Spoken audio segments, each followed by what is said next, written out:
Hello everyone! Tara samahan niyo ako as I chill at Le Bar Coffee. By the way, you can pamper yourself dahil sa taas lang nito yung isa sa kilala at trusted na aesthetic clinic. As soon as I walked in, naramdaman ko na yung relaxing and welcoming ambience. Very malinis and maliwalas yung place, perfect for a chill time or even working.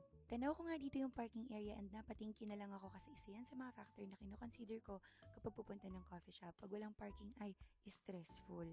Anyway, here's their menu for your reference. Although newly open pa lang sila, they already have wide selection of food and drinks to choose from. While waiting for our order, sinamantala ko na nga, nag-video muna ako dyan.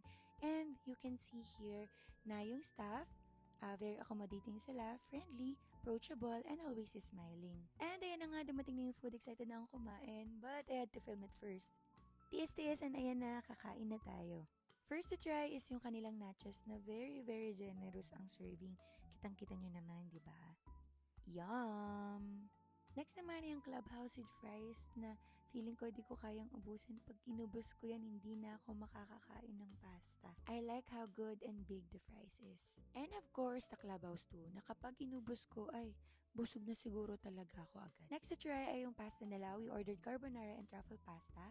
Parehas masarap pero mas bet ko yung truffle pasta. We also ordered chicken wings na mas bet ko lang ang mga kaya nag-asa lang ako ng hot sauce. So sobrang dami nga ng serving, tingnan nyo, hindi na magkasya sa plate. And now, try na natin yung kanilang iced mocha. After ko ngang mag-sip, tignan nyo yung reaction ko. I mean, yung sasabihin ko. Sarap. I really liked it. Lastly, try naman natin yung kanilang dessert. So, we have blueberry cheesecake and Biscoff.